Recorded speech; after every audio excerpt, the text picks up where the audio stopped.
दोस्तों, स्वागत है आपका हमारे चैनल @डुग्गू कोचिंग सेंटर में। आज जो याद रखना है, मैंने आपको पिछली क्लास में सो दैट का यूज करना आपको बता दिया था, किस तरीके से याद करना है। क्योंकि वो वाला टॉपिक जो रहेगा 1 नंबर में आपका 100% आएगा। उससे रिलेटेड एक और टॉपिक आता है, ये डुअल डायरेक्ट में आते हैं, याद रखना है, ठीक है। अगर आज का जो टॉपिक मैं बताऊंगा आपको यूज ऑफ अनलेस, अनलेस का यूज कैसे करते हैं, और ये भी मैं बता दे रहा हूं 100% आपका ये टॉपिक भी आता ही आता है डुएस डायरेक्ट में, ठीक है। तो आज में स्टार्ट करते हैं। आज की क्लास याद रखना है क्या है, यूज ऑफ अनलेस। क्या लिखा है, यूज ऑफ अनलेस, ठीक है। तो आपको याद रखना है, सबसे पहला काम ये लिखा है, सेंटेंस में आपको पढ़ दे रहा हूं, ठीक है, किस तरीके से सेंटेंस और किस तरीके से आपका क्वेश्चन आता है, याद रखना है, ठीक है। तो क्या लिखा है, इफ यू वर्क हार्ड, फिर लिखा है यू विल सक्सेस, ठीक है। सेंटेंस क्या है, if you work hard you will success, याद रखना है, ठीक है। तो सबसे पहले अपन पढ़ चुके हैं, इफ का मतलब क्या बताया था मैंने आपको, ये लिखा है यदि। इफ का मतलब क्या होता है, यदि। इसका मतलब ये है कि जो आपका सेंटेंस है अभी ये पॉजिटिव में है, याद रखना। सेंटेंस किस में है, पॉजिटिव में, मतलब सेंटेंस में नॉट नहीं लगा है। अब इसको हमें बदलना किस में, यूज ऑफ अनलेस। अनलेस मतलब क्या होता है, नेगेटिव सेंटेंस, मतलब आपको इस सेंटेंस को किसमें बदलना है, नेगेटिव, और यूज किसका करना है, अनलेस का। तो इसका मतलब क्या है कि इसमें इफ के स्थान पर, मतलब इफ की जगह पर आपको अनलेस लिखना है, और जैसे ही मैं अनलेस लिखूंगा तो हमारा सेंटेंस किस में बदल जाएगा बेटा, नेगेटिव में बदल जाएगा, ठीक है। तो इस तरीके से अपन किसका यूज करते हैं, अनलेस का करते हैं। याद रहेगा कि नहीं रहेगा, ठीक है। अब अपन इसको आंसर कैसे लिखेंगे, ठीक है। सबसे पहला काम, इफ को किस में बदलेंगे, किसकी जगह पे, अनलेस। तो क्या आंसर आएगा, अनलेस, ठीक है। क्या लिखा, अनलेस यू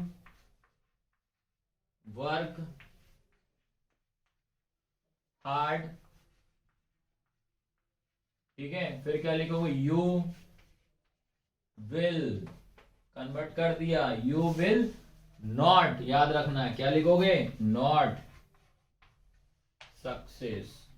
बस आपको इसमें यही ध्यान रखना है कि जैसे ही मैं इसको अनलेस लिखूंगा तो मेरा सेंटेंस किस में बदल जाएगा, नेगेटिव में, क्योंकि अनलेस का मतलब क्या होता है, यदि नहीं, अगर नहीं, याद रखना है, ठीक है। तो ये होगा इसका पहले तरीके से। इस तरीके से आपका यूज ऑफ अनलेस का यूज आता है। इसका एक और टाइप से याद रखना, अनलेस का यूज करना आता है, वो आपको मैं बता रहा हूं, ठीक है। रोकना बेटा, रोक दे। इसके बाद याद रखना, अनलेस का सेकंड तरीके से किस तरीके से आपको फाइनल पेपर में क्वेश्चन पूछ सकता है, वो मैं बता रहा हूं, ठीक है। तो देखो क्या लिखा है, सेकंड तरीका है कि इफ ही डज नॉट, इसमें क्या आ गया, does not take taxi, comma he will miss the train, ये आपको आया है क्वेश्चन। क्या है, if he does not take taxi he will miss the train। क्या क्वेश्चन कैसे पूछा, unless in place of if, मतलब आपको अनलेस की जगह पे क्या लगाना है, इफ लगाना है, ठीक है, या इफ की जगह पे अनलेस, ऐसा समझ सकते हो, ठीक है। डिपेंड करता है क्वेश्चन में, क्वेश्चन में क्या आएगा, इफ तो अनलेस कर देंगे, अगर यहां लिख दिया उसने अनलेस तो क्या लिख देंगे, इफ कर देंगे, ठीक है, समझ गए। अब याद रखना है कि हमारा सेंटेंस जो है पहले से ही निगेटिव है, पहले से निगेटिव है। जब पहले से निगेटिव होगा तो अपन क्या करेंगे, डस नोट को हटा देंगे, याद रखना, ठीक है। तो हमारा सेंटेंस क्या होगा, इफ की जगह पे पहले क्या आएगा, अनलेस, ये होगा मेरा अनलेस, क्या होगा, ही डस नोट को अपन हटा देंगे, ये आप ध्यान रखना भैया, ही, फिर क्या आ जाएगा, टेक टैक्सी, ठीक है, ही, ठीक है। उसके बाद क्या आएगा, विल, he will miss,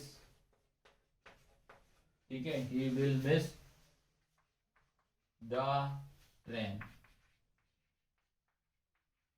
ठीक है। तो ये था सेकंड तरीका कि अनलेस का यूज आप किस तरीके से कर सकते हो, ठीक है। तो बेटा क्लास समझ में आई कि नहीं है, याद रखना, ठीक है। अगर कोई डाउट आता है तो कमेंट में लिख देना, आप याद रखना, ठीक है। तो हमारे चैनल को सब्सक्राइब आपको जरूर करना है, ठीक है। धन्यवाद। सिर्फ हाँ।